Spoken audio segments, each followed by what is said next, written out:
Hey, yo, it's the Sopranos podcast here with Season 2, Episode 9. A little detour on the way to paradise. We have chosen this life in full awareness of the consequences of our sins. That line is spoken by Carmela Soprano in a very wonderfully done scene in this episode, Season 2, Episode 9 of The Sopranos, From Where to Eternity. This episode is written by Michael Imperioli, yes, the same Michael Imperioli who plays Christopher in the series, and directed by Henry Bronchtein. Lot going on here. Woof! This is a great hour of Sopranos. We're hunting for Matthew Bevilacqua. Tony and Carmela discuss a vasectomy, and Paulie's been given a message from beyond. We have a very special guest here. We're going to talk to her in a second. I'm Chris D'Amato. I'm Paul Mancini. And I'm Jordan Hugh. And joining us, folks, if you listen to our first season, we had on our first season retrospective, my wife Lily. This is a special episode, so we thought we'd make it a little extra special by bringing in my wife Lily yet again. Lily, say hi. Hi. And I usually think of you as my husband, but, you know. Weird how that works. Yeah. Oh, boy. I want a divorce. Okay. We're here. It's my lover's prayer takes us into the episode. This is an amazing music cue, brings you right into it. Great song. And here we go. This episode is dramatic. It's funny. Michael Imperioli, in my opinion, hell of a writer here, does a great job with this episode. It's well directed. It moves. It feels sweeping and poignant and beautiful. It touches on a lot of wild thematic things that are as of yet unexplored on The Sopranos, and it makes a few bold decisions here that could have fallen flat on their face if in less talented hands. But that is not what The Sopranos is. It is very talented hands telling this story. Initial gut reactions to From Where to Eternity. Episode has enormous implications beyond just the plot and its characters, because we're never sure in life exactly what is beyond. And this is the first episode that really wrestles with that in a way that is concrete, right? Is there a heaven? Is there a hell? Is there a God? If we're living a life that is sinful and is full of consequences, what are those consequences? Is this a hallucination, a dream brought on by injury and morphine that takes place in the in-between places of sleep? Or does Cullen the Psychic bring us to an actual realm beyond? And if so, what does that mean for people who engage in a life that is full of sin and therefore full of consequence? I don't know. Growing up Catholic, I communed with a lot of the ideas in this episode and the questions of sin and, as Carmela says, the life that they've chosen. There's a couple of complications. One is that not everybody has chosen this life. Some people have its elements foisted upon them. We'll come back to that because we have to deal with AJ in this episode.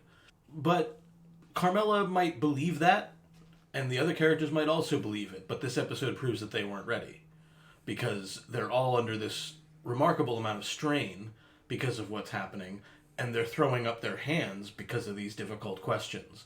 And seeing them in that space is remarkably dramatic. It's very effective. This is an all-timer for me, this episode, because of the way that all these themes are brought together. Imperioli does a brilliant job with this idea. And I think what's greatest about the idea is actually that it's pretty simple. One character has come close to death. These characters are at different levels involved in a criminal life, and they're all Catholic. What does that mean to them? I always like to pay attention when I'm watching The Sopranos of usually the baseline is everyone's lying all the time, right? But a lot of truth came out in this too, and not always on purpose. The stress of Christopher being in the hospital really brought the truth out, and especially in that earlier part of the episode. And so I was really listening to when characters would be truthful and when they're thinking they're being truthful or trying to get the other person to believe they're being truthful, which I guess is another way to say a lie. You can cut that out. But hey, everyone. No, I'm not. But yeah, it was interesting about how the stress brought the truth out, especially where we're talking about good and evil. where do these characters sit in the larger moral sense? It's a question that these people probably don't ask unless they're confronted with these life and death consequences. And there certainly are here. They're seeing Chris flit in and out of life, and they're weighing, where is my place in the universe, and what is out there? Is there something larger than all of us? And this is a question the show explores from time to time, and it does so in a pretty bold way here. I'm excited to break into it. Let's go from the top. We're brought right into essentially, I think, a day or two after the conclusion of Full Leather Jacket. Chris is in the ICU. Great acting here by Drea DiMatteo. She just looks and great makeup work on the show. Their art department, she looks like she's been crying for days and is exhausted and has been at his bedside. And you really feel for her. She was just so, we talked in the last episode about how that scene with Chris and Adriana post-coitus in Full Leather Jacket is just a little too happy by half for either of these characters to have been left in that state much longer. Sure. And here we are. The shoe has dropped, and he is barely clinging on to life. And that seems to be a constant in The Sopranos, is that things cannot be left in balance for long. As soon as any one of these plots become too balanced, something comes to upend it, which is one of the reasons why it's such a great dynamic show to watch, right? You can't really just watch two happy people, right? Mm-hmm. So they don't let anybody be happy for long. And we're establishing a sense of place at this ICU. Sil and Gabriella come in. Gabriella Dante, by the way, played by Maureen Van Zandt, who is Stevie Van Zandt's real-life wife. Oh, that's playing fun. Silvio's wife, which I think is very sweet and very cool. So they have a scene there. They comfort Adriana, and Christopher's mother comes in. She tells Sil she wants the motherfuckers who did this to be, quote, in agony. Yeah, I wrote as soon as I saw her, that is Christopher's mother. Oh, yeah. Absolutely. Yep, 100%. Then we get out into the kind of waiting area. This is where most people who have had somebody close to them in an ICU situation kind of, being an older person now in my 30s, older, quote unquote, I guess it's all relative, but, I've been in these waiting rooms with people in precarious medical condition, and they nailed this vibe well. Everybody's kind of alert but tired at the same time. And that's where you're camped out for days, weeks, whatever. You're the death watch, essentially. Mm-hmm. It's kind of their hell, or at least purgatory. They just have to wait. Yeah. And they're doing you have to pray. And AJ's like, we are, but it's frustrating. We're starting to see some of that fraying. It sets the mood perfectly because it's also clearly a Catholic hospital. Yeah. There's crosses on the wall and stuff. Pussy, Paulie, Tony, they're all stonewalling the detectives. I like that. Sure. They're this is as Tony tells Beansy several episodes back when Beansy has his own tragic hospitalization. We wash our own dirty laundry. They're not going to give the detectives shit, even if they knew where Matt Bevilacqua is, which they don't. We find out they're not going to give the detective shit. They're going to handle this in house. Mm-hmm. And that is what Richie is here to do. Give them an update. I like this recurring theme now. They talked in the last episode about, I was wondering why the squirrels went quiet. They're talking about Richie's negative, quote, negative energies. Pussy refers to fucking negative energies when Richie comes in. And they said he wouldn't show up unless he had something on Matthew. And then they take it outside. Puts a very quick moment where Paulie and Richie almost come to blows. It's like, what do you got? Back the fuck off. And just, it happens that quick. And then Richie gives the update. They have a potential lead, the name of some guy who might know something, but really it's very thin. Tony predicts they're going to have somebody coming to them within it's just a matter of time before somebody comes to us to score some points. Thoughts on our opening here, the opening moments through this outside scene, what happens in it, the players and the story we're getting. Actually quite suspenseful. Quite good setup, enticing for a viewer, exciting. We're dropped right in the middle of it. Yeah, Chris could die. That could happen. We don't know how and where we're going to find Matt. There's an excitement to it. When are we going to get him? How are we going to get him? Mm-hmm. It's incredible. The stakes are very high, and that's good. It really is. There is a tension here, and I think also it nicely sets up right from the beginning that there's some complications because ostensibly, and the characters often even say as much, that what they need to do really is be together. They need to come together and hold together in this difficult moment, which families do in weathering the storm. But we see that there's a tension here, that there's breakage. Number one, we as the audience know that Pussy being here and being emotionally supportive is one thing, but we know that he's a traitor. And we now know that these guys generally don't like Richie because, oh yeah, he's a fucking dick. And mouths off to Paulie, who outranks him, once again, not smart.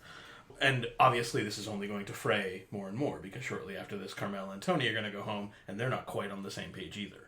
So it's nice because, as per usual, you feel like you're just there. I felt like I was in the hospital waiting, because I also care about what happens to Christopher. I also don't want him to die. He's one of my favorite characters, particularly coming off D-Girl, right? And so I was there, I was just with it, right? Waiting to make sure everything was okay. But also on the familial sense of I know what's going on and I know all the gossip, and that kind of is what comes up at the hospital too. Who's good with who and who shouldn't be here, you know? Yeah. Very all of real. that. Very real. They did a great job of dropping you right in the middle of it, which is admirable, not easy to do, and they did a great job.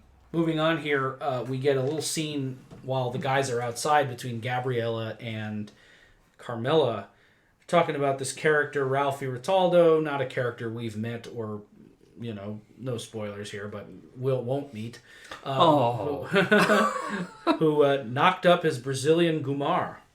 And we get a kind of a little bit of a lingering shot on Carmela for a moment there. Something about that doesn't sit well. Then it comes up in the next scene. They're both in bed, exhausted. It's been a rough couple days. Tony tells Carmela, you know, you might want to get some sleep. We got another rough day ahead of us. She mentions she's probably not going to sleep. Will the light bother? Very realistic, believable scene. Tony's exhausted. And she brings it up. Odd timing, considering what's going on, but she feels compelled in this moment to bring up to Tony this Ralphie Ritaldo situation and asking him, do you know what a bastard child would do to this family? Kind of throwing this on Tony. We haven't dealt with Tony's open infidelity in a while, and this situation with the Brazilian Gumar has ignited something in her. So let me pose this question. Why now? And what do we think of this amazing scene and the really rough last line of it, where Tony basically tells Carmela, I had her tested for AIDS. What do you think I am? Jeez. Mr. Sensitivity, yeah. Yeah. I get what you mean about the timing feeling horrible, actually, but I don't think it's an accident. I think everything that has been happening has either reminded Carmela or brought it home for her that their life and its comforts are provisional, and they can be taken away at any time by any number of dynamics, which is why she's thinking in terms of risk. You're putting us all at risk, which is why when your wife is thinking of those various risks, you don't talk to her about AIDS. So I think that's what's going through her mind and why it comes up in this way. Yeah, I don't think the timing is odd at all. I think it is as outsiders looking into this pillow talk, but it's not odd. When you're stressed out like this, your mind reels, right? It makes you scared. It makes you contemplate, where do I fit in? What would happen if something similar happened to my immediate family? What would happen to us?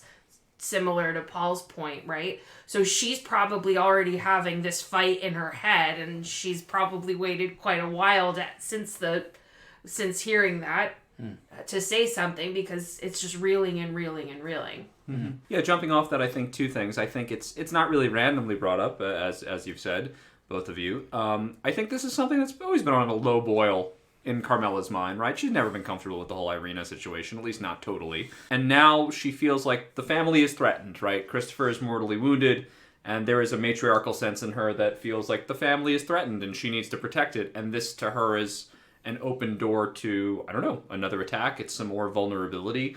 This needs to be protected. This is something that could hurt them. I want to wait more to talk about this specific thing until we get to the scene, but there's a quote later that Tony gives Melfi that says, everyone involved knows the stakes.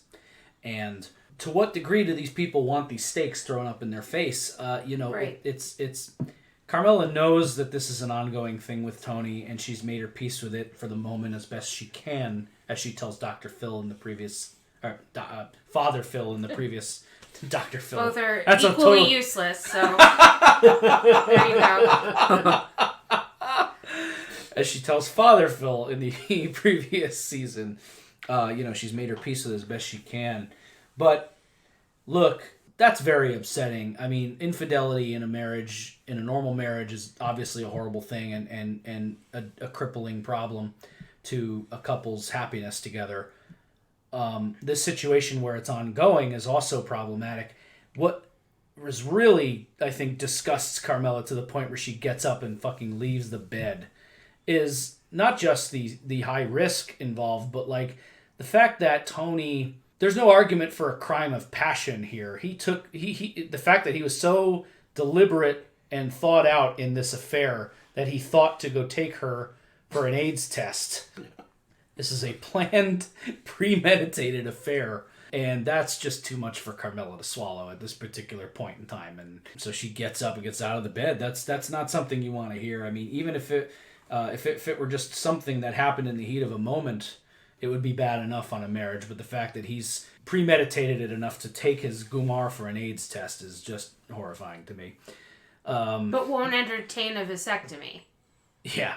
She brings up that she wants him to have a vasectomy, which is where I think it's a reasonable request to your husband, who is just blatantly adulterous. But right. And by the way, at this point in the episode, she's not asking that he end his affair or end future affairs. Nope. She's just saying that you don't have a bastard child by another woman, get this vasectomy, which is also interesting because it's like, she's almost saying, I can't prevent him from never cheating again, but at least we won't have any kids by this, Yeah, she says, if you're going to keep doing what you do, at least take, Yeah, that's rough. It's an uncomfortable scene, especially given the backdrop of everything else that's going on.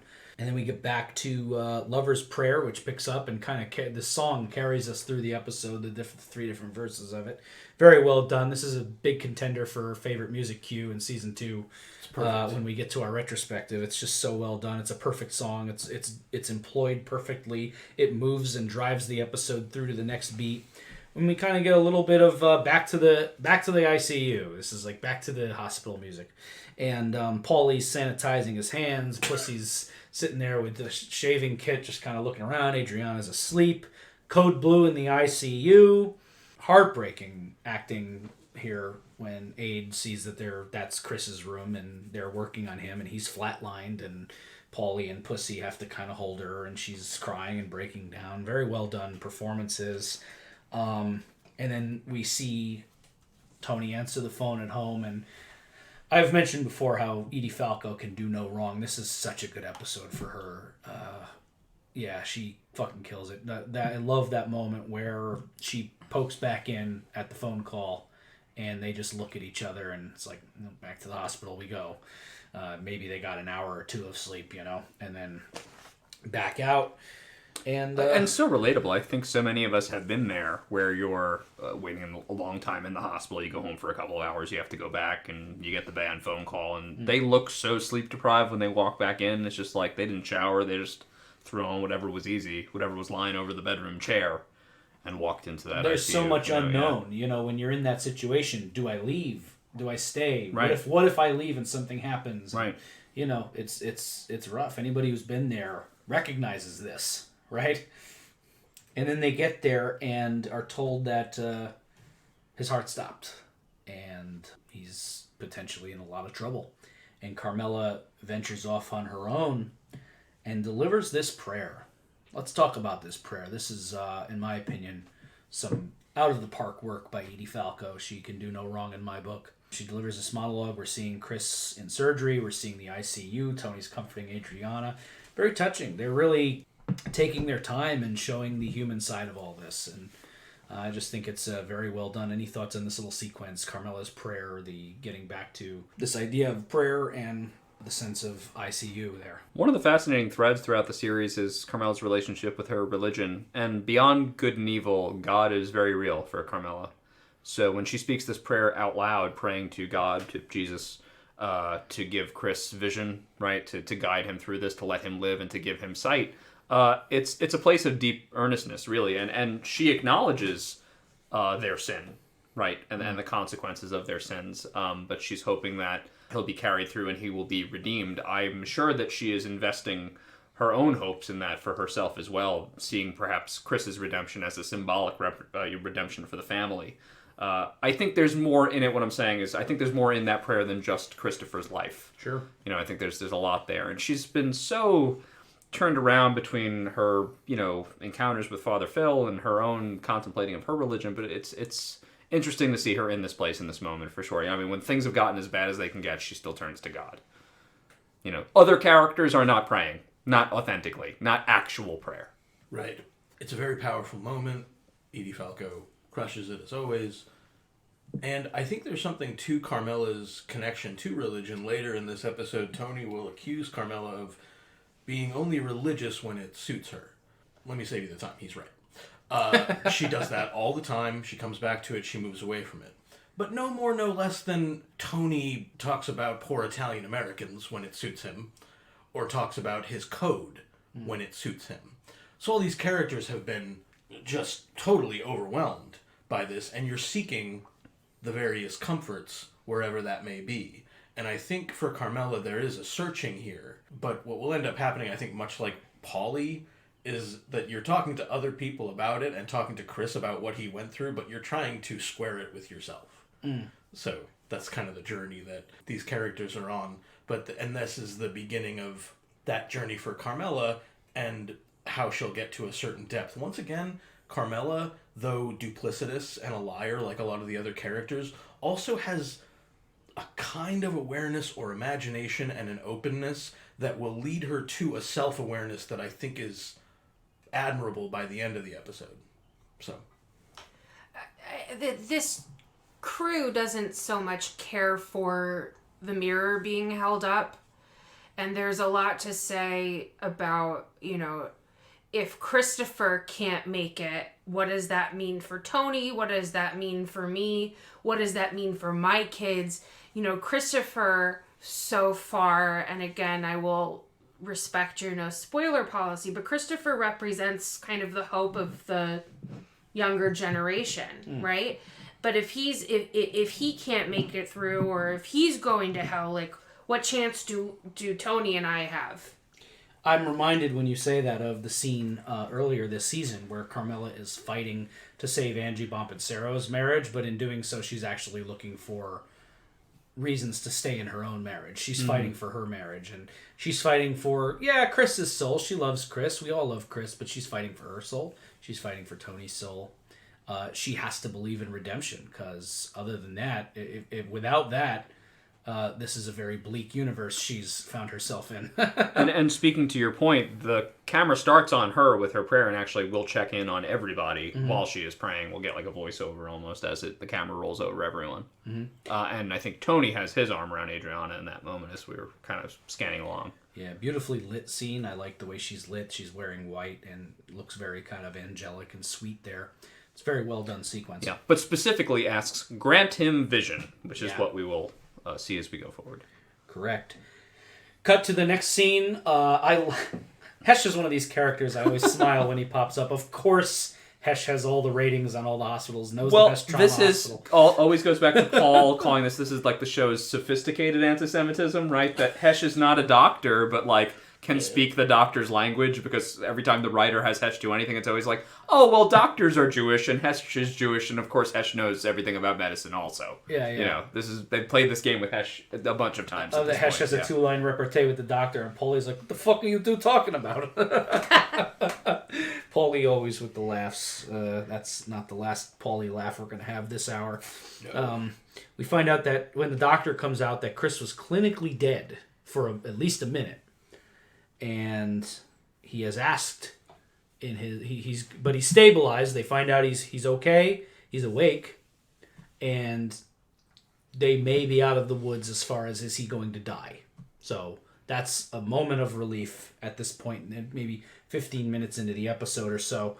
And he's been asking twice for Paulie and once for Tony. Interesting combination. You'd think maybe Adriana or something, but Tony and Paulie get called in. We get this sweet scene. Chris is out of it. He's definitely morphined up. Tony's being very kind of sweet with him.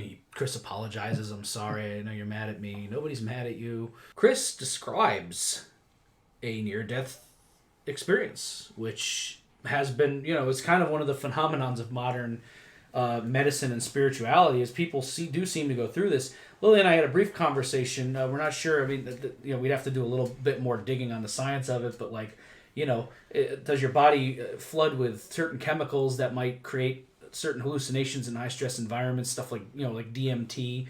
Not to, I promise, folks, this is not going to turn into an episode of the Joe Rogan podcast here, but these hallucinogenic drugs or hormones that pump into your blood at moments like this, are they a gateway to other dimensions, or is it just fucking with your brain? Who knows here? But Chris reports a vision of hell.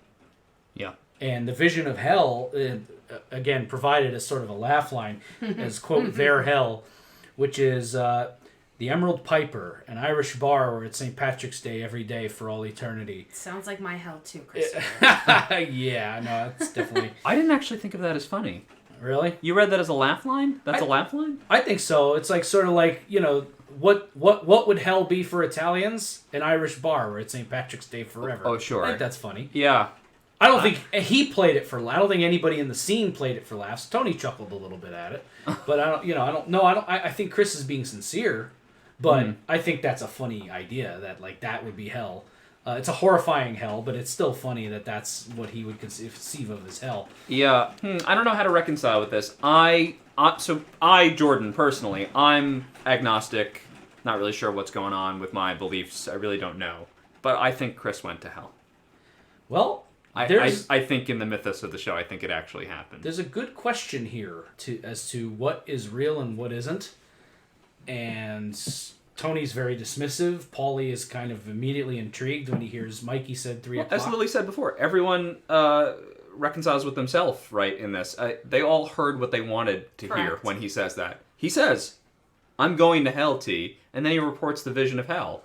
But Tony hears his version of that, which is... all right, yeah, morphine, drugs, dreams, whatever. Paulie hears, okay, yeah, maybe also purgatory, probably, whatever. But nobody takes him at face value. And later on, when we check in again, we'll talk about it, he repeats, this is what I saw. There's...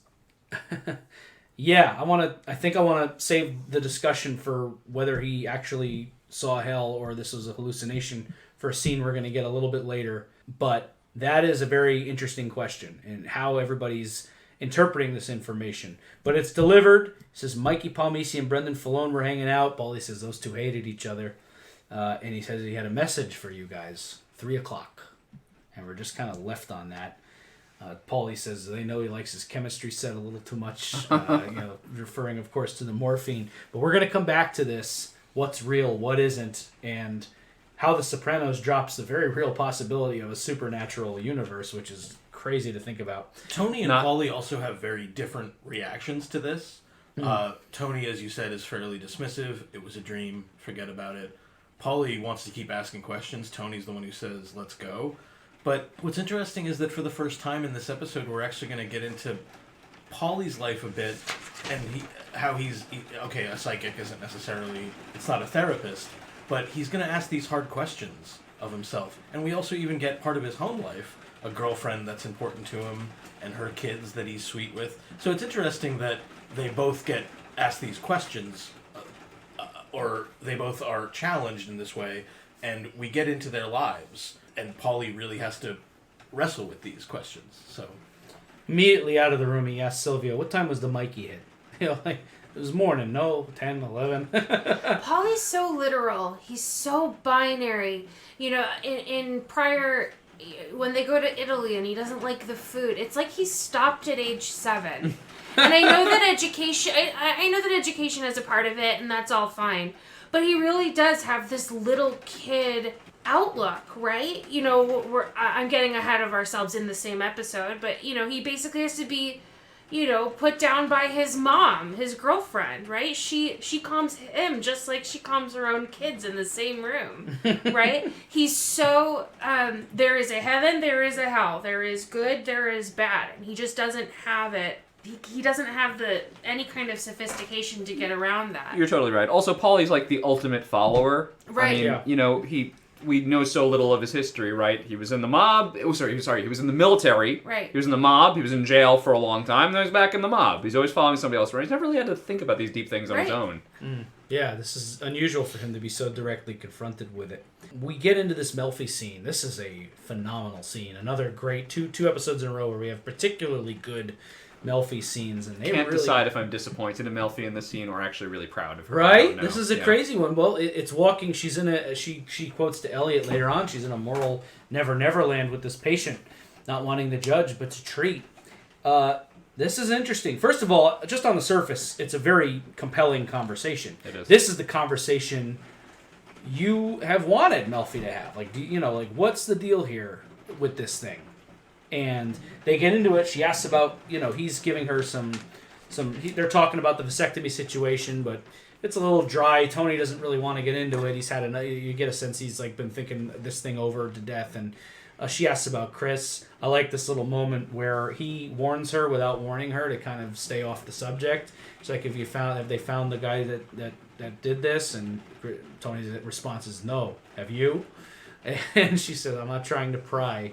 I know that part of your life, but you've said before that you love this young man. Tony feels compelled to tell Melfi about Chris's vision and that he's all fucked up about going to hell. And Melfi sees this as an opportunity. Tony is undoubtedly vulnerable in this moment, and she exploits that.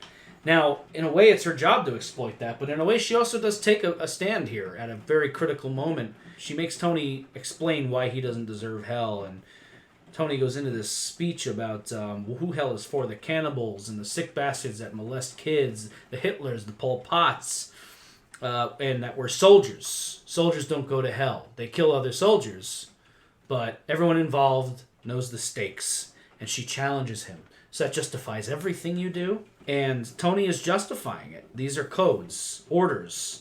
He gets into this diatribe about Italian immigrants and how they wanted a piece of the action and didn't want to be the worker bees for the Morgans and the Rockefellers. And Melfi keeps pushing back. Tony tells her, you picked now to act like Betsy fucking Ross when my nephew's in the hospital.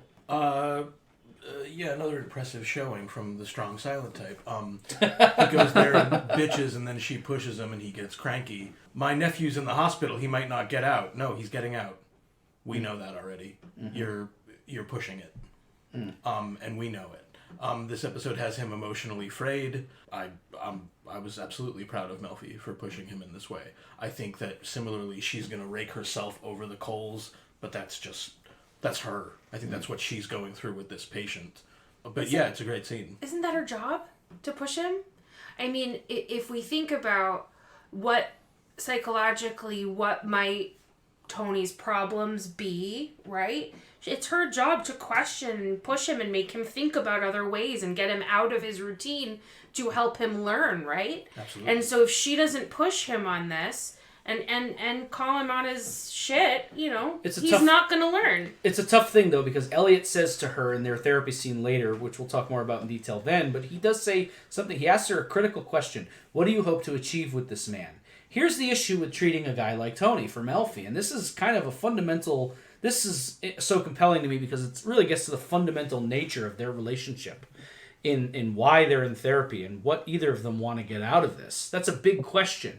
How does Melfi treat a guy like Tony without passing judgment on his lifestyle? You know what I mean? Yes.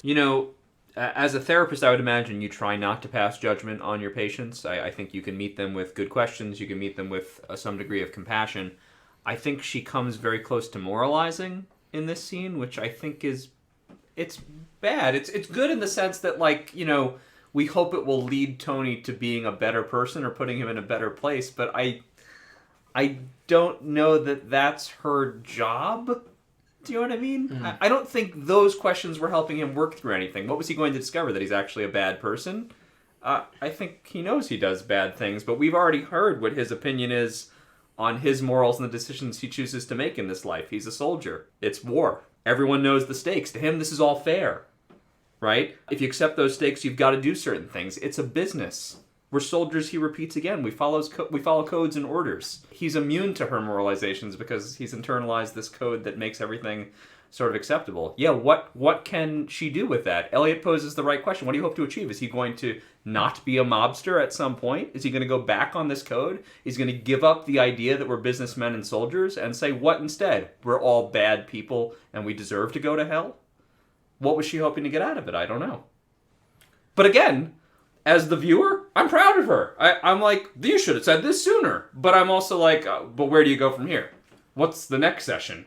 It's an acceleration of what we were just talking about in our previous episode, where their therapy is they're both kind of stumbling, and they're trying to leading each other into darkness. Neither one knows where they're heading. The moral never land. I think another thing is that it's probably maddening to treat Tony in some respect, because I do this with my therapist sometimes too, by the way. I hope he's not listening. But sometimes I go in with a judgment that the way I'm behaving is not okay.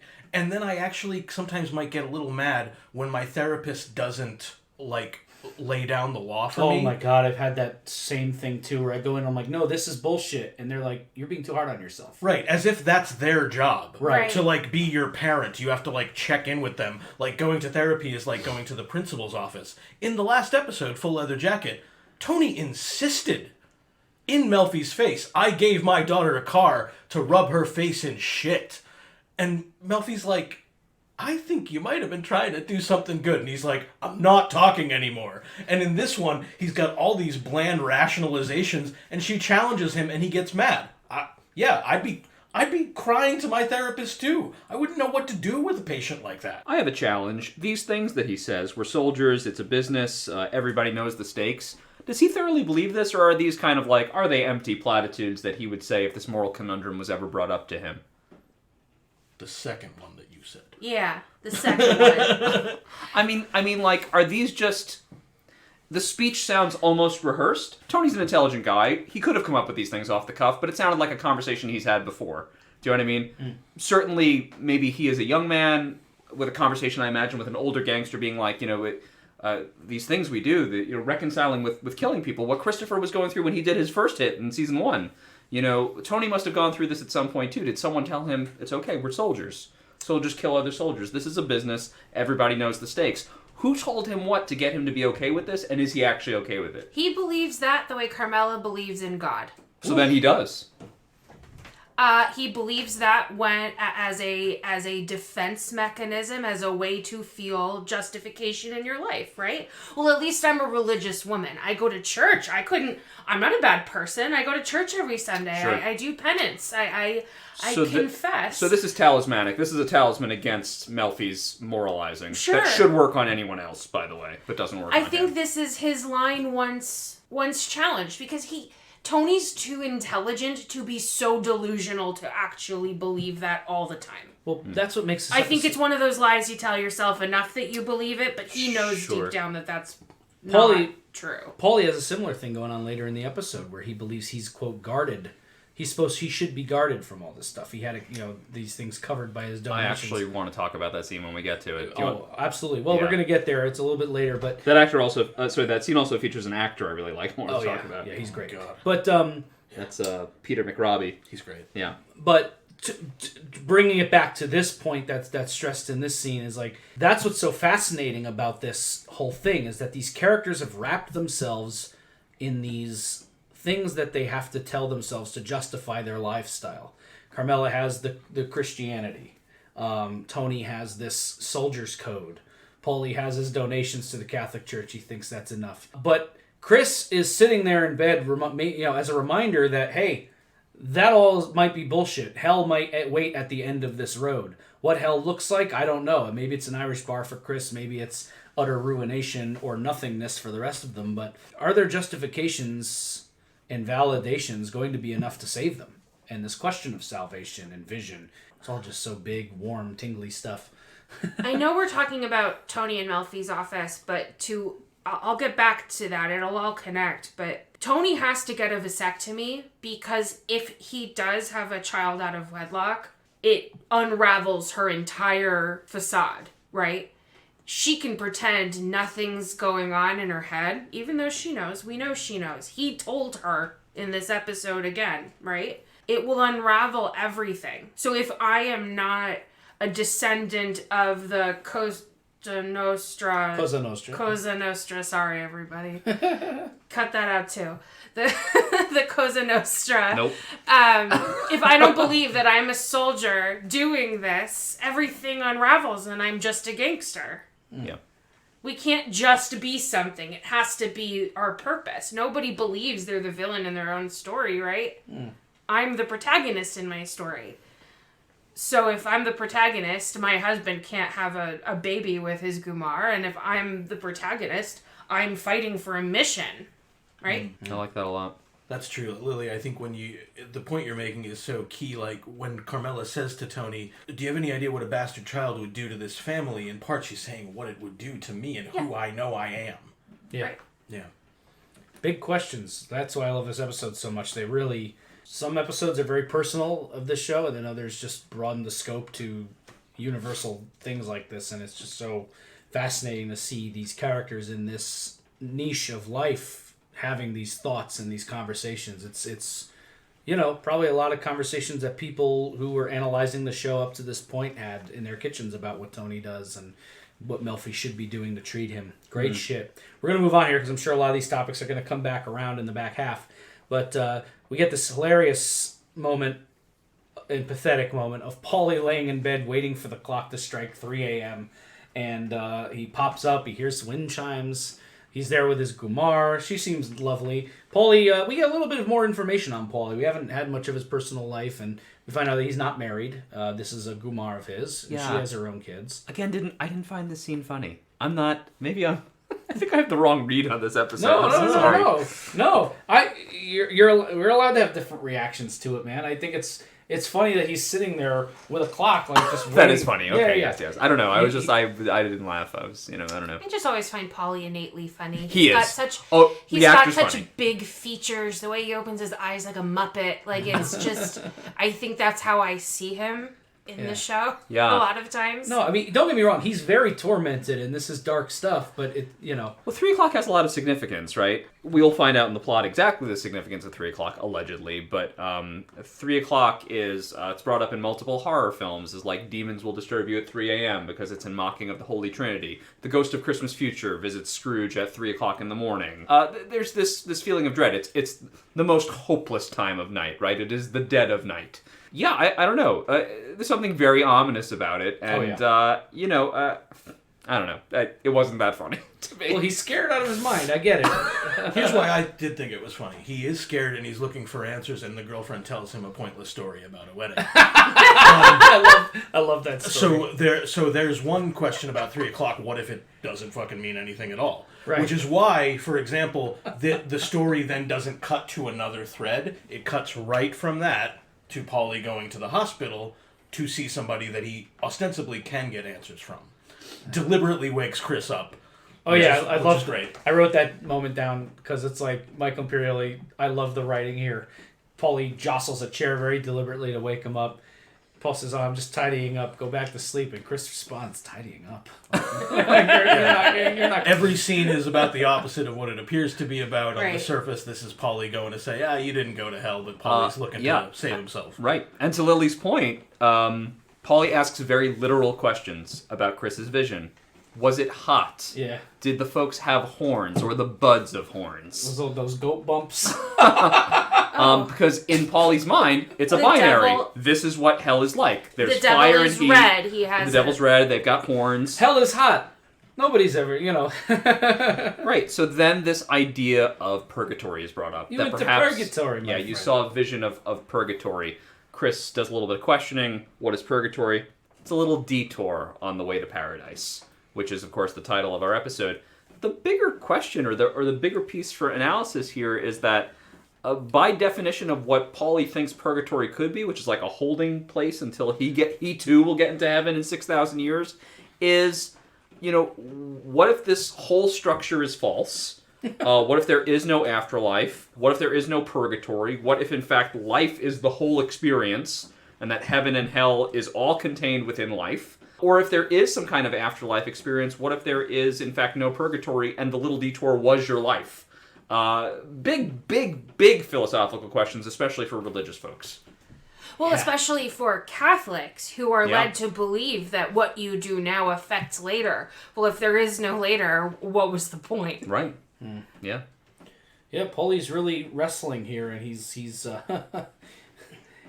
I don't know where the fuck. By the way, I have no clue what his source was on that math equation. You add up all your mortal sins, multiply that. Like I can't. Someone told him that. I can't find that anywhere. Someone Well, because told like him a that. child, someone told him that, and he latched onto it, Yeah, right? yeah. It's I mean, there was a time in the history of the Catholic Church when literally you could buy spots in heaven. correct. With patronage. Right. so- Indulgences. Indulgences, Yeah. Oh man. But like, actually, he's not so far off. I mean, yes, the math is ridiculous, but like, I've had rosary beads like any good Catholic. I stole something. All right, take out your rosary beads and do a line of the rosary beads, and also 20 Hail Marys and 50 Our Fathers. It is that kind of a system. So yes, it's childish, but I don't blame him for putting some faith in that because it's kind of the kind of thing you get told, in a way. Yeah. I like his confidence that he could do 6,000 days standing on his head. Like a couple of days here in eternity terms. Yeah, it's funny. It's so funny. But also very sad and pathetic and dark. Right. We get Melfi and Elliot now. We talked a little bit about this scene already, but Melfi is in tears. She's scared. For the first time, she's taken a stance. It comes out that something that had been hinted at in previous episodes and even hinted that Elliot was kind of onto it already, but she's drinking. Sugar substitutes. Yeah, yes, exactly. This is, like we talked about. I think we addressed most of the major themes that pop out in this scene too, but it's basically the idea that these two are leading each other into the dark with no headlights. There's no trajectory here. He asks, what do you hope to achieve with this man? What do you hope to achieve with me? That's a deflection. She doesn't have an answer for him. He's actually right. Oh, yeah. Also, it is a facile analysis. Yeah. One of the rare times I'll agree with Dr. Elliot Kupferberg on this show. He's an odd character. He is buffoonish, but occasionally does get it really right on. Yeah, and this is also one of the rare moments when, in their therapy, Melfi can't, clap back at him in the same way, because usually Melfi is so skilled that even in her own therapy, she can go back and forth with him, but she's a mess. I really felt for her. Yeah. Even if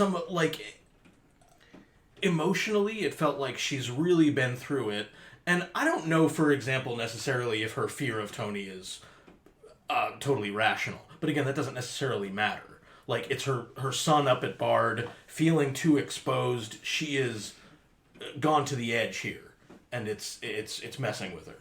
I'm not used to seeing Melfi with a pile of Kleenex, used Kleenex next to her, having to wipe her eyes. And, Dr. Elliot, too, just to great point, Paul, just to go back a little bit, he has to be both buffoonish and smart, because if he were only buffoonish, why would she stay? This show's too smart for that. We would all know that she'd go find another if he weren't suiting her a little bit, right? He has to be right sometimes for her to buy into the therapy itself. She wouldn't waste her time. Yep.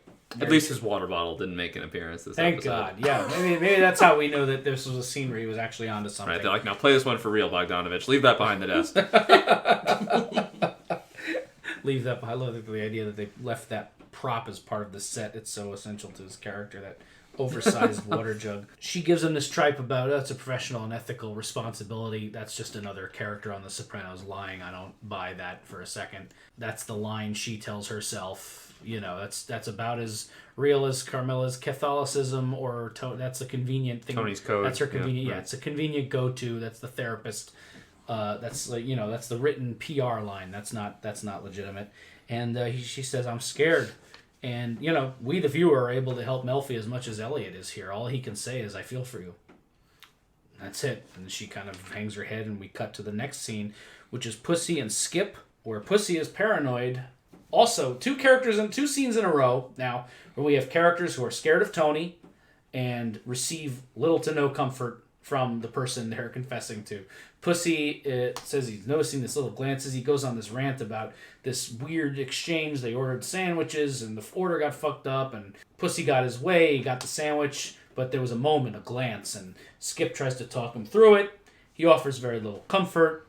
And Skip says, hey, lays it down. Puss, I wasn't the one selling heroin, okay? And, you gotta do what you would do to a girl you want to fuck. Make him love you. Interesting advice that's going to get used in a very consequential way very shortly. I hate Skip. He sucks. I hate that guy. Yeah. I mean, the actor's doing fine work. I hate the character. Yeah, this is a great gyre on which the episode turns for Big Pussy, because in the first sequence he was at the hospital and actually was pretty vital, it seemed, to comforting Adriana at one point. And another point when Tony has his arm around her, Pussy is out of focus in the background alone, and it's kind of ominous. And here we're at this midpoint. This episode, largely for the other characters, is the emotional and spiritual consequences of choosing this life. Pussy is dealing with the emotional consequences of betraying this life. Amen. And so yeah, it's as you said, treat him like a girl you'd want to fuck, make him love you, and yeah, I was seething with anger for skipping this too. And then they meet out of the way, I think somewhere near downtown Newark, and Pussy gets out of the car, big wide shot, and behind the car where this FBI guy is meeting with his mob informant is a building in old Newark that says Mutual Benefit. Mutual Benefit Not an Life. accident. Yeah. Wow. Yeah. It's a real building. It's over 100 years old. It's where the old Mutual Life insurance company was. I just thought, and of course it's kind of falling down. I was like, ugh, Oh man, So. great Good catch.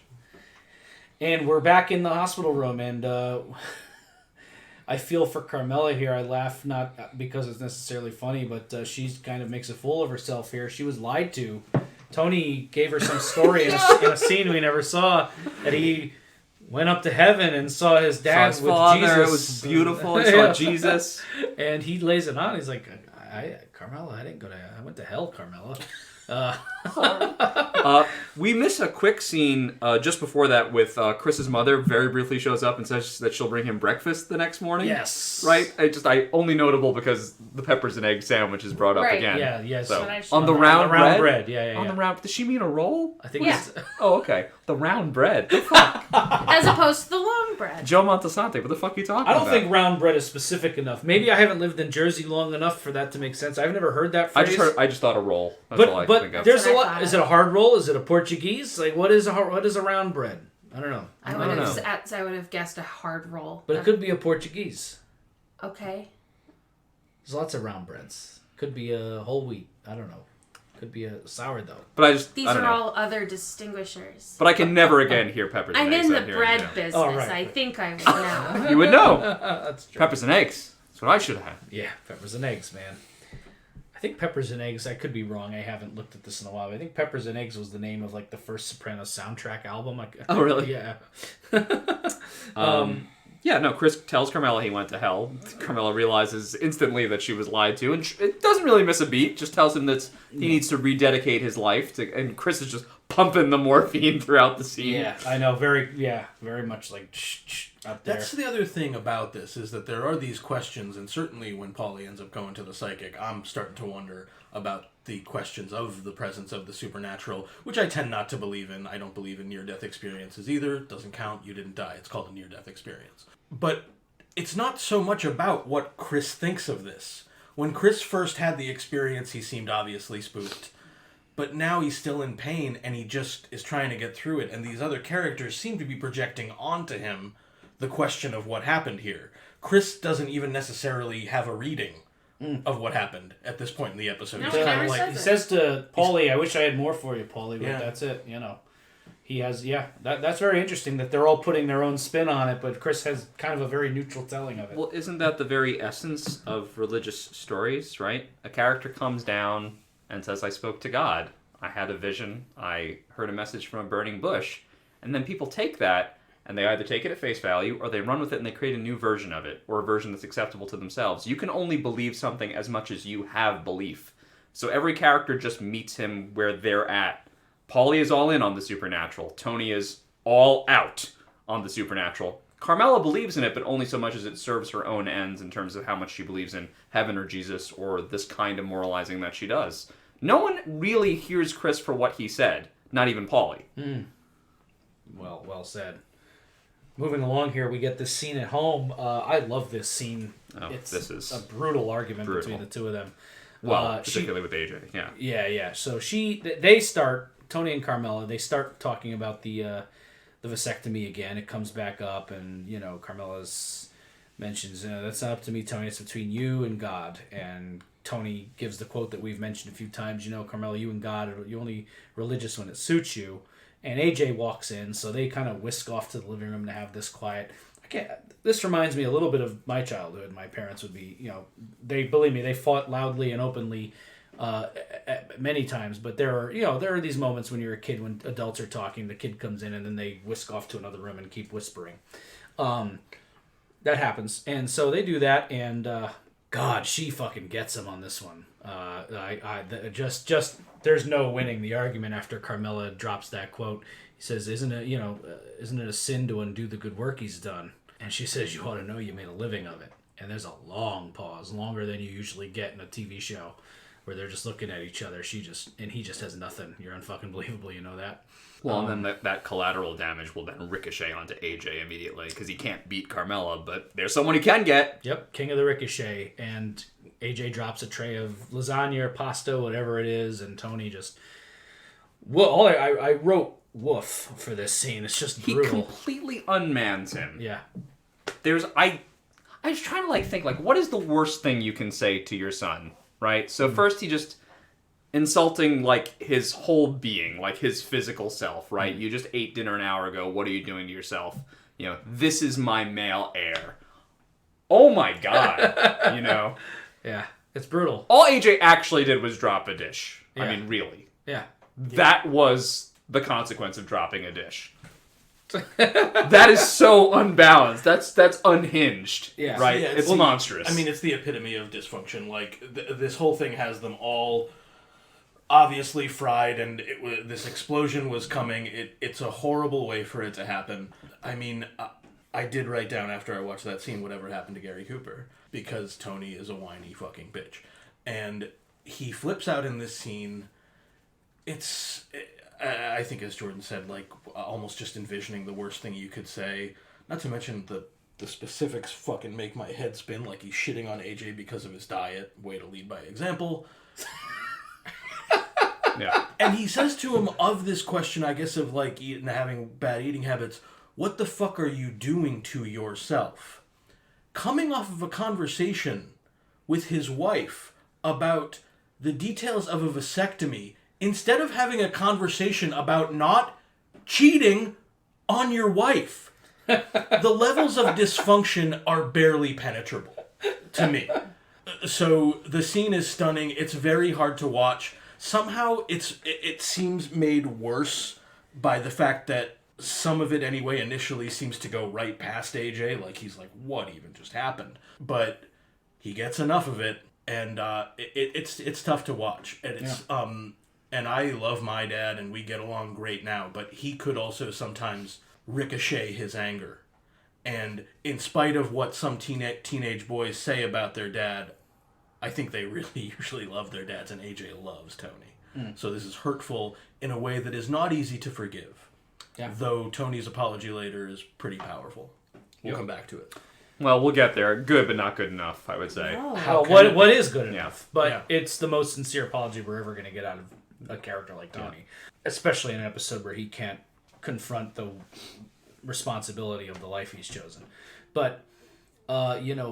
it's rough. I feel very much for AJ there, especially, growing up as a chubbier kid. I had some elderly relatives, I'm not going to get into the specifics here, who would make some rather insensitive comments about my weight growing up, and that's rough. And to have that not only thrown at you by your father, but in a way that suggests, God, what an overall disappointment you are. It's really, really brutal. And Carmela says, come back and apologize. He just keeps walking. Rough, horrible scene. Doesn't feel good. Tony's been emasculated by this vasectomy conversation, and he just dumps all of it right onto AJ for no good reason. Yeah, AJ, we'll see more in the subsequent scene with AJ, but AJ is feeling the cumulative effects of his father's disappointment in him. This is something that is aggregate through the series, unto now, and going forward. You know, these things don't go unheard. I mean, yeah, there might be like kind of a dull reaction. I agree with Paul, where I don't know how much gets to him in that moment. But in the reflection later, I mean, this is something that AJ will probably perseverate on for days, weeks, maybe forever. You know? Tony has unwittingly created a permanent traumatic moment. Yeah, you never forget your parent telling you something like that. Yeah. You just don't. If the weight comment wasn't enough, this is my male heir. Yeah, look at that means a lot in that family. Yeah. Okay? You're the son in the Italian family of the mob boss in the house on the hill. This is my male heir? Yeah. And AJ's heard the whole previous conversation, by the way. They're not being quiet. He's in the same room. Yeah. Just saying. Italian quiet. Yeah, exactly. Paulie wakes up again at the Gumar's house. He's screaming, "You're dragging me to hell." He's having a nightmare. Okay, that is funny. Ladies and gentlemen, we got him. He wakes the kids up, and Paulie. This is the sweetest we've seen Paulie too. I like the Sweeter than Tony was in the last beat. Oh yeah, Jesus. Yeah, and it's not even his own kids.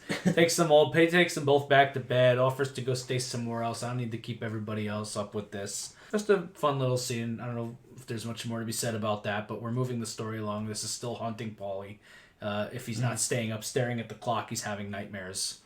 It seems that the scene in the hospital with Christopher did for Paulie what Paulie wanted it to. It made him feel better. But now that he's still having the nightmares, it pushes it forward, and the young girlfriend is going to suggest this guy Cullen. He's a psychic. Yeah. So in Nyack. So, quality. Right. So yeah, she suggests this guy Colin, psychic in Nyack. Then we get this interesting little scene here, luck on this part of Pussy.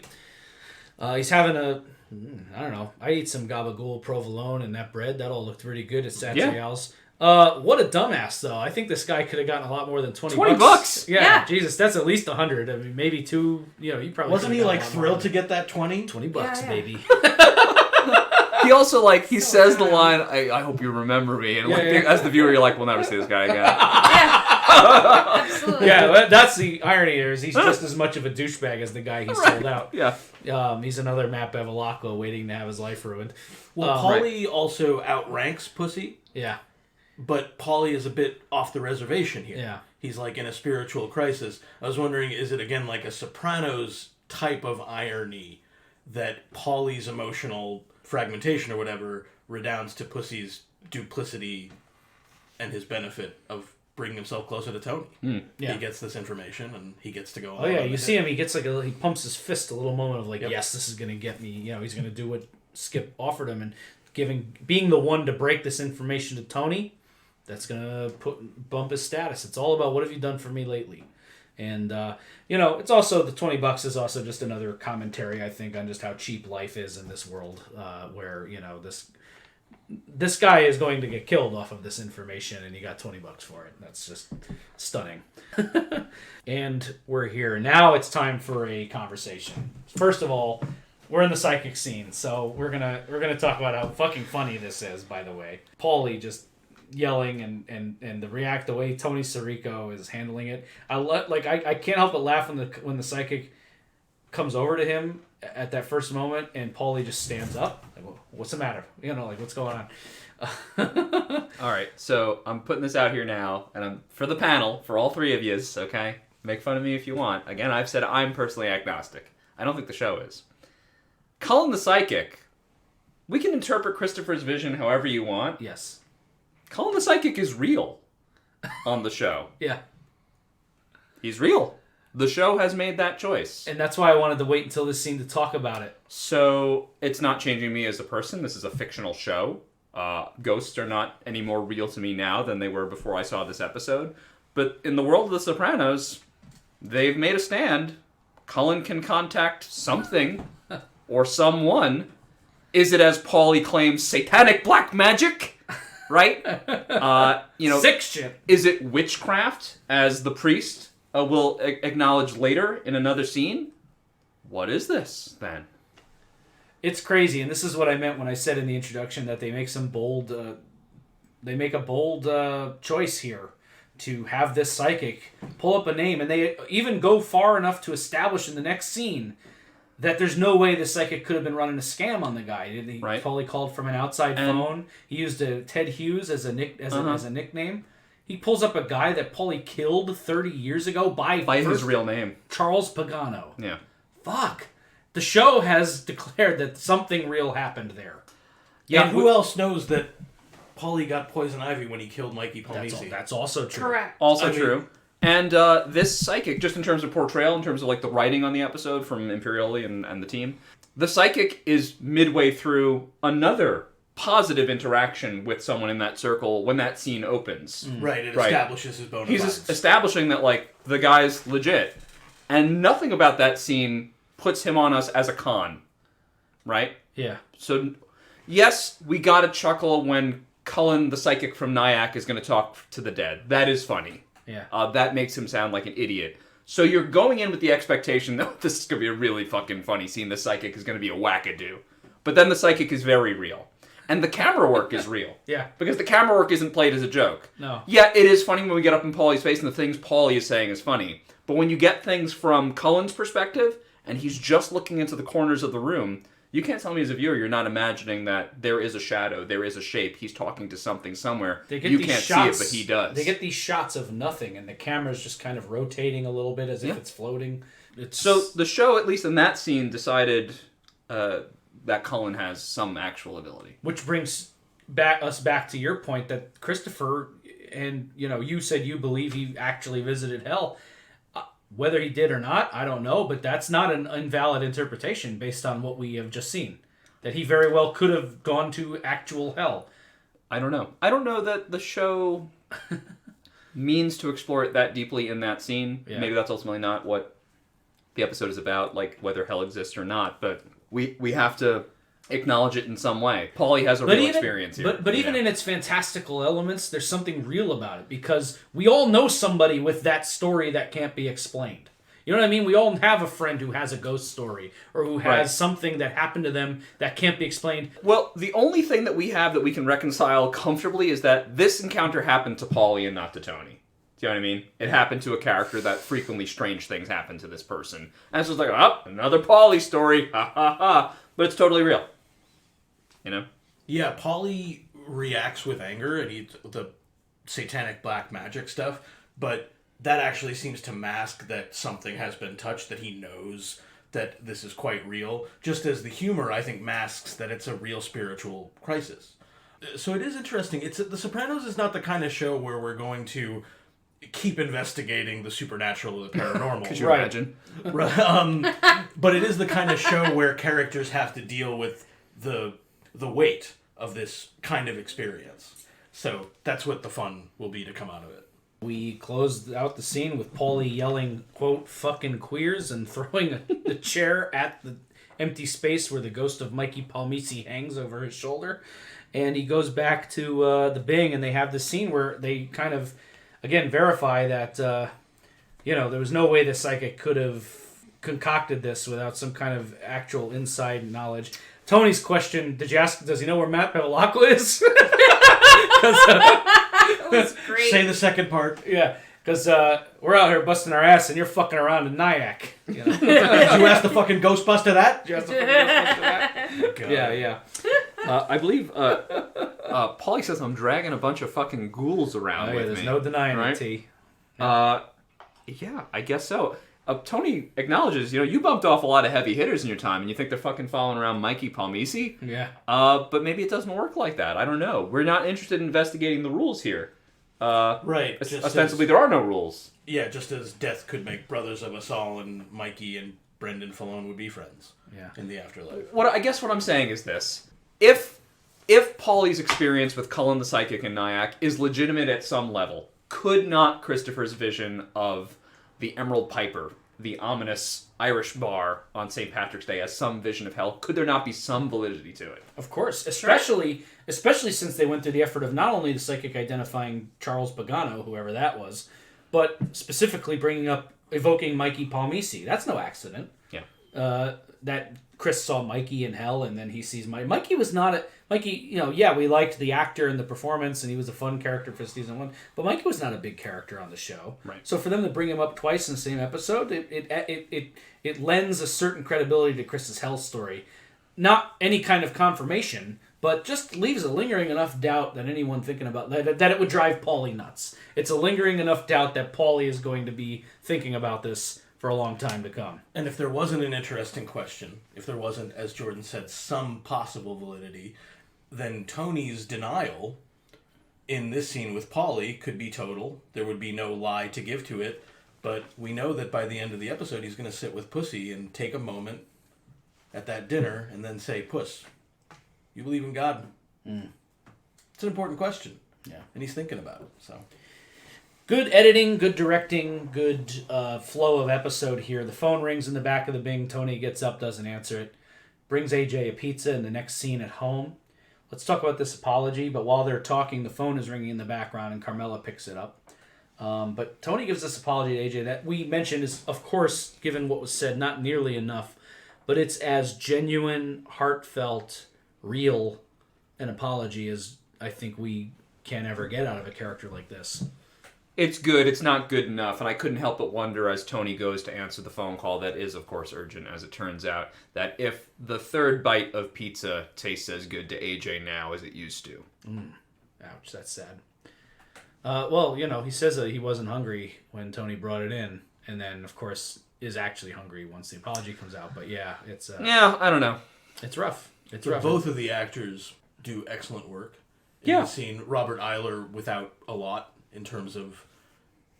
He's a kid who I think the emotional depths are a lot, and he really acts that credibly. One of the reasons the apology, though I'd agree, not nearly enough, is compelling to me is because of a question of self-awareness in it.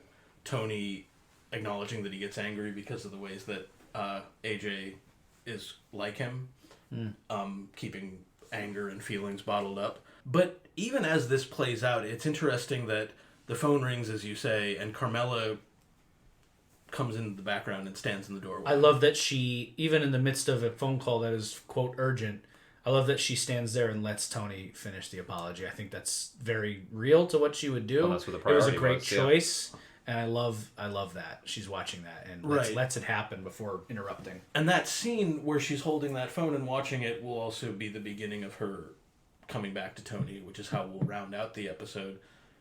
But, is it also her making some peace with the life? Because Tony's getting that phone call, and he's going off to murder somebody. Like, he's handling all family business tonight. He talks to AJ, he goes out to do this murder, and then when Carmela comes home, when Tony comes home at the end of it, I got the sense that Carmela might have known where he was. Oh, so She knew where he was going. Yeah. She knew where he was going. We get that lingering shot of her on the looking over the rail after he leaves, and she's got kind of this worried expression on her face that expresses gravity and fear and acknowledgement. She knows where he's going. She knows what that call is. She knows what's going to drag him out of the house at that particular moment. And he can't say. He wants to tell her. There's a moment where he almost she's like, what's up? And he wants to tell her. He just says nothing. Yeah. And then turns and... So even as my reading of the apology was based in its generosity, the world calling him back is very present in this scene.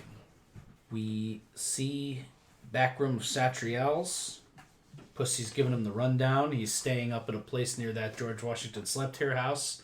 And they're going to go get him. And Puss offers Tony an out, saying, hey, Furio and me got this. And Tony's like, I want to do this. Cut Furio loose, three's a crowd. So T is going to handle this one. This is personal. Of course he's going to do this. The man in his position doesn't have to kill anybody ever. But he's going to do this one, best believe. And the next scene we see, they're dragging Matt into the back of a snack, a kind of a refreshment center, and I guess is probably like a ballpark or something like that. He's been clearly roughed up. They had to probably knock him around a little bit, drag him out of the house. Missing a shoe. He's got bruises all over his face. His nose is fucking broken, and he's rightfully scared for his life. They drill him. Tony being very deliberate here. He's blaming Sean all the way. This is Sean. He did it on spec. Rich and Tony has to find out two things. Was this Richie? Right. What's his degree of exposure with Richie? Exactly. And did anyone else help you? Was there anyone else that I don't know about yet? So Richie, anyone else? And that's it. Once he gets that information, he's just toying with him until he's dead. Because there's no way he's getting out of the snack shack alive. There's nothing he could have said or done. Yeah. You know, the fact that he deluded himself into thinking, you know, if I blame it on Sean, I'm going to be okay. It's like, you know, you might as well have owned it, brother, because you're fucked. Yeah. Snack Shack question. Yeah. Do they make Diet Fanta? Is that a thing, or is he drinking a Diet Coke at that moment? I think it's a Diet. It's a silver can. That's a Diet Coke then. Yeah. I thought it was a Diet Coke. Yeah. Because I think Pussy asked him, like, do you want a Fanta or something? That's all they have. Or no. He said, I'm sorry. He said it's Diet. That's all they have, right? Yeah. Okay. It was only Diet. You know, they make Matthew so pathetic in this scene that even though by the code of this universe he absolutely has this coming, they make you, you know, pity him, I suppose, as much as you can. They don't make this easy to watch. It's not like a very it's not a very satisfying revenge. It's pitiful. Yeah. Yeah. He definitely deserves it. Based, you know, in the world of the show. The world of the show, he deserves it. Yeah. But you know, this is not you're not like, yeah, you know, watching this. Well, and Pussy and Tony are these consummate gangsters, so it underlines how he was always in way over his head. Mm-hmm. And Tony blasts him right in the middle of the forehead, between the eyes, and there's a moment of good acting here where Pussy, you know, he's a snitch now. He's allowed to engage in certain activities, but not this. So Tony strikes the killing shot, and then there's a moment where Pussy just kind of looks a little hesitant. It's very brief, but you can tell, like, in his head he's thinking, okay, he's already dead, so I'm not killing him. Shoots him in the chest, and then it's like, okay, now we're sending a message. We're going to just fill this kid with bullets to send a message to the rest of the world. And I guess a missing scene here is that at some point the police will find this body, and there will be a picture taken, and it will be like on the news, like gangland slaying of, you know, attempted murder of Chris Moltisanti, whatever. And that's the message. You fuck with the Soprano crew, and this is what happens to you. This is why they have to riddle the body with bullets. Oh, right? yeah, he's dead by one shot. He's dead by the headshot. Yeah. But they want that picture. I was thinking, I was watching the scene, I was like, why shoot him 15 more times? And I guess it's just like, because it's that much more gruesome. Like, if you come to shoot one of our guys, this is what happens. You shoot the boss's nephew, you're going to be Swiss cheese. Right. That's the fucking message here. Any thoughts on this scene, Matthew's comeuppance, and Pussy and Tony in it? I always thought it was interesting that Tony chooses to go with Pussy because he knows, or at least believes, that Pussy's ratting. So it just seems careless, but it is an act of passion, so I understand that. That's interesting. I don't like, know. why would he go with Pussy on this one? I don't know that Tony has accepted that yet. Yeah. I think he has. It's buried in his subconscious somewhere. He has the suspicion. But, yeah. I just think it's a careless moment from Tony. No, you're sure. right. You're totally right. Yeah. When Pussy mentions in the earlier scene to Skip, and he says it was a glance.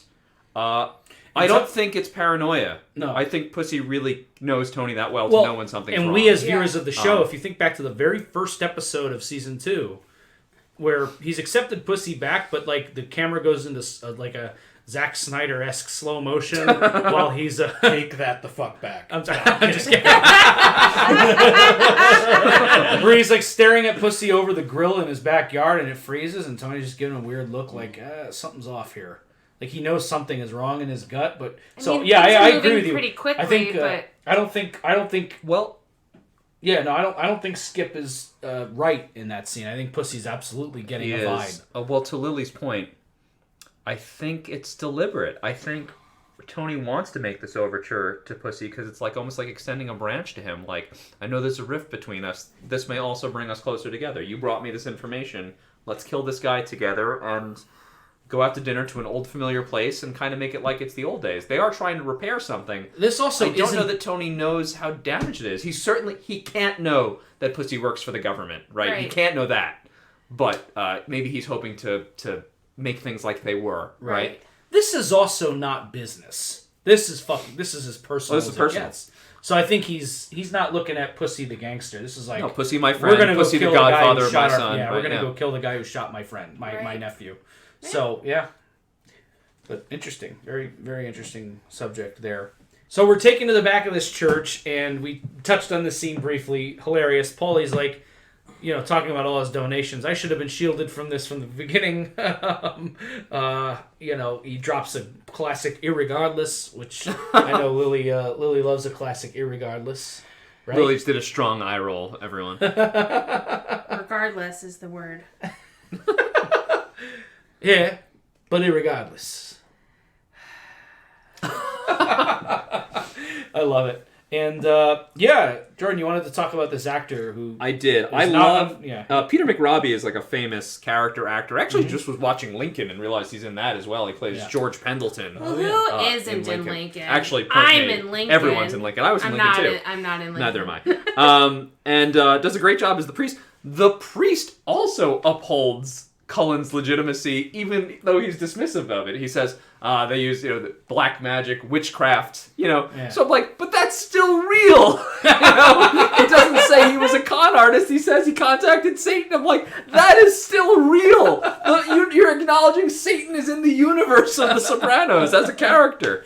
So I thought that was wildly funny. Also, just Paulie's belief system is crumbling, right? He believed. Yeah. I fixed the organ for the church. I gave you new whites when you needed them for the altar boys. Yeah. No more of that. You can have none of that because you're not holding up your end of the bargain here. I'm supposed to be protected. He believes in the system. He believes in the old world Catholic Church where you can tally up your venial sins and your mortal sins. He believes in indulgences, right? And that system is crumbling before him because here he is confronted by actual supernatural turmoil and it's doing nothing for him. Yeah. And it's all he thinks it should all just be math. Like he can buy away some of it. If you balance it enough with the donations and the whatever, you can do a little bit of this and a little bit of that, and it'll all balance out. But years of donations, and this is what this guy sees floating around me. And I should have been covered. I should have been covered by my donations. Should have been immune to all this shit. And we get a scene between Paulie and I think it's a carving of Christ up in the sanctuary of the church. And Paulie kind of walks from him. Mm-hmm. He doesn't look on the face of Jesus with adoration. No, he kind of looks like he's upset. He's mistrustful. And right? that particular statue of Jesus looks very sad and forlorn as well. Yes. Like he's losing something as well. And I take it as almost like Paulie walks from God in this moment because he realizes, like, I think I'm damned. Yeah. Right? Nothing I have done is going to save me. This whole system of beliefs that I've put together aren't real. But what Christopher has seen is real, or what this guy Cullen has seen is real, and Paulie kind of walks from God in this scene, or at least walks from his former system of beliefs. As absurd as a lot of Paulie's complaints are, it is interesting, and I think this priest embodies it with, again, like priests still think it's maybe cool that they smoke or something, but the lack of an ability among not just Catholicism but organized religion to address problems in people's lives. Carmela is the most devout Catholic on this show, and she's really like a Fairweather fan. So I think you saw in this sequence that, there's something disconnected here, and so there's a beautiful shot right at the end where Paulie leaves, and that sad-looking Christ statue is overlooking this space, and it's empty. So we get a sense that there's a tradition being fulfilled here by Tony and Pussy getting a nice fancy steak after a hit.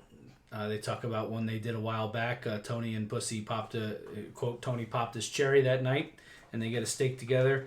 Tony tells a funny joke about the rich man and a poor man buying their wife Christmas presents. It's very funny. Don't need to repeat it necessarily. Just go watch it. It's great. And they share a nice laugh in a moment. They're having a beer. They're having a steak. Man, that steak looked delicious too. I was gonna say I kind of want to know what that restaurant was. Yeah. And, he asks, Puss, do you believe in God? And Puss gives an answer, I do. He does. Thoughts on this little scene before we get to the last button? I think Tony's trying to reclaim his friendship in a way. Mm-hmm. It was not important for him just that Pussy went to do the hit on Matt with him, but that they kind of consummated it by going back to their old place and trying to rekindle their friendship. A darker look would be to pick up on what Lily said earlier, that Tony's suspicions are still boiling underneath the surface, and that this too is a test, almost. Like, let me take the fake version of Pussy out to dinner and see what this feels like. But there does seem to be like a genuine effort at reconnection. Tony makes an okay joke. Pussy laughs a little too hard at it, right? There's a certain ease of conversation, but there is a tension there too. So, yeah, interesting scene for a lot of reasons. Yeah, I guess it's kind of dark to bond over murder, but you gotta get it where you can.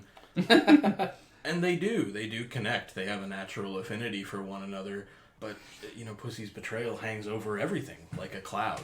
So it has this doubleness to it. It's a funny scene. There's a lot of nice shots. The coloring in the window behind Pussy almost makes it look like stained glass, which I think is deliberate given the episode's themes. So it has a warm look to it. It's compelling in that way. There are funny jokes in it. But something seemed both genuinely moving in the characters' connection and tense and even dire, as Jordan said, in what is not spoken between them. Well said. Did anyone else think, I know that this couldn't happen, but Tony says, "Can I ask you something?" And there's a beat, and Pussy looks up, and there's a gap, and you're like, oh my god, is he going to ask him about The Wire, about Skip, about turning state's evidence, were you the rat, are you the rat now? And I thought that was going to be the question, but the actual question was the question of the episode, which was just, do you believe in God? And I was actually sort of relieved in that moment, but I'm like, that's how good the show is at building tension, which is where, we're actually having a conversation about, talking about God and our beliefs, but underneath what they're actually having is a conversation about loyalty, fidelity. Is this friendship still intact, Yeah. This last scene is so exquisitely acted. I makes me almost tear up talking about it just because it's such good work on the part of these two genius actors. God, I miss James Gandolfini sometimes, man.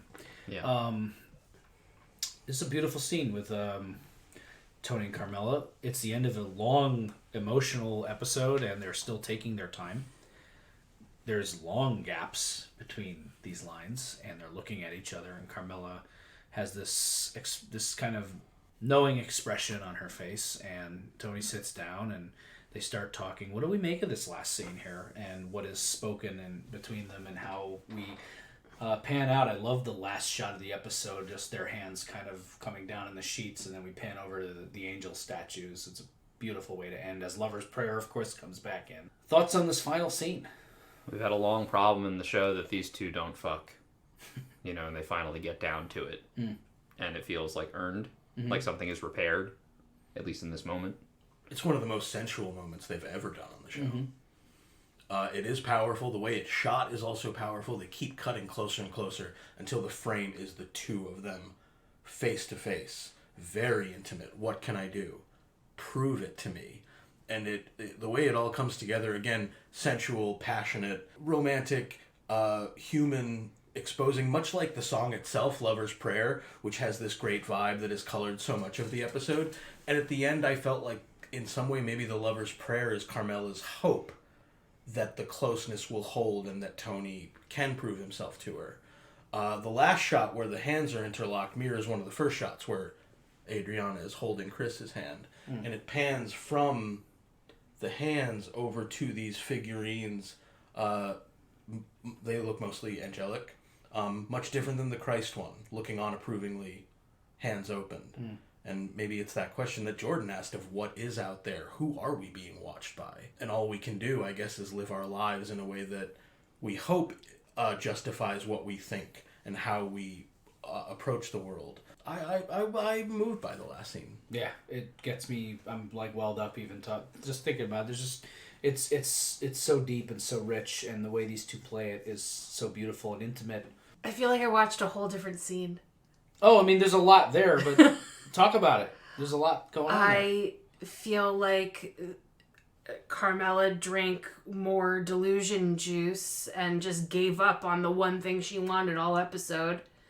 And this is her only way to kind of trap him into staying. When the kids leave, what keeps him from what will keep him coming home? I think she's afraid that he won't come home if the kids leave. She has to have a pull. Do you think she wants another baby? No, I don't. Well, yes, I do. I think she wants maybe another shot to make a better human. I think she wants to keep her marriage intact, and I think that in her head this would help. I find this scene extremely sad and defeated. Interesting. Defeating. I love the physical acting right in the beginning of the scene. I actually, I don't know. It was a little embarrassing, but like he was sitting on the edge of the bed and she came up behind him and she was like massaging him, putting her hand through his hair and kissing like behind his ear and his neck. And I just like, I thought in that moment, like how badly I was like, I really want someone to kiss me like that. That is like really lovely. And I was like, are we going sexy times in this scene? Are we heading there? And we did get there. And I was like, oh, sexy times. Wow. You know? So I don't know, either reading, whether it's this brilliant expression of love or whether it is some kind of resignation on the part of Carmela, some connection is made here that has not been here previously, right? It doesn't seem like a spiritual connection so much, but as Paul pointed out, yeah, there is the sense that they're being watched. They're the angels on the nightstand. There's us at home. We are watching. And interesting, right? And I don't know whose theory of the scene this supports necessarily, or that we even need to have a definitive answer on that, because I think both are valid interpretations or reads on the scene, and both can also actually be true, by the way. Yeah. But what's interesting to me is this idea of Carmela and these guys and these people in this episode, in this world, using these codes and these ideas when it's kind of convenient for them or as a way to validate their existence. Carmela tries to get Chris to change his life and works the whole episode at trying to save Chris and praying for vision and whatever. What drives her to come on to him like this is she knows damn well what he just did. So something about seeing Tony go out and kill this guy who did this to Christopher, it's almost like what Tony said in a way is true, that everyone involved knows the stakes, and that includes Carmela. And by Tony going out and fulfilling this role and seeing the apology too, something in what Carmela sees in Tony in those last few scenes brings her to this place that we see in the last scene. So whatever you think of that last scene, it's Carmela has seen something and is acting out something that has changed her perspective in the last few scenes. Tony asks, are you trying to drive me crazy? Because she does have a radical shift in priorities here. I just think it's interesting. It's an interesting question, that what drives her to have this change. And it's kind of interesting that she's trying to come at it from this classic Catholic stance for so much of the episode, and yet she knows full well that he was just out murdering somebody and damn near, I don't want to say attacks because it's very clearly a consensual, loving act. But, she's really on top of him from the moment he hits that bed. But yeah. Yeah, it's a different attitude than you've made a living from undoing God's work because things have changed. From Where to Eternity, hell of an hour. Lot there. I feel like we could even go another 30 minutes if we really wanted to, but we've hit the end of the episode here. So let's do some wrap-ups, final thoughts, anything else you want to mention about this episode, and then we'll hang up our hats. So far, I feel in our viewing and discussion of the series, this is the episode that most brought the religious or spiritual implications of the show into focus. And it's really interesting because even though the show does some fun things like a real psychic or ideas about, witchcraft or whatever, the show doesn't definitively answer any of those questions. It raises the same questions that we walk around with in life, which just reminds me, it's another facet of how lifelike this show is. Everyone is complicated, the answers are never clear, and even things put into relief in terms of the spirit world are not definitively answered either. In the end, everyone is right and everyone could be wrong. And I think everyone, even though we lament that they can only live by their codes, that is kind of the only way to live in their world. That's the negotiation that they've made. Those are the deals that they make with themselves to keep themselves going. Ultimately, that's the deal Carmela makes at the end of the episode, is that she knows who she married and she has to find a way to continue. Well said, Jordan. And with that, we are going to call it a wrap on episode 9 of season 2, From Where to Eternity. And season 2, man, we got 4 left in this season. That's an exciting landmark. We got the episode Bust Out coming up next. Like it a lot. We're going to get a little Davey Scatino action. Davey's coming back to the show. I'm excited to see where all that goes. Oh, God. And the Sopranos' lives are not going to get any easier in the next 4 hours. I'm excited to break it down with my favorite people. Lily, thank you so much for joining us. Thanks for having me. I believe we're going to have you back for the season 2 retrospective. Oh. So we'll see you then. That's going to be exciting. But until then, I'm Chris D'Amato. I'm Lily D'Amato. I'm Paul Mancini. And I'm Jordan Hugh. And we will see you next time for Bust Out, baby. Hell is hot.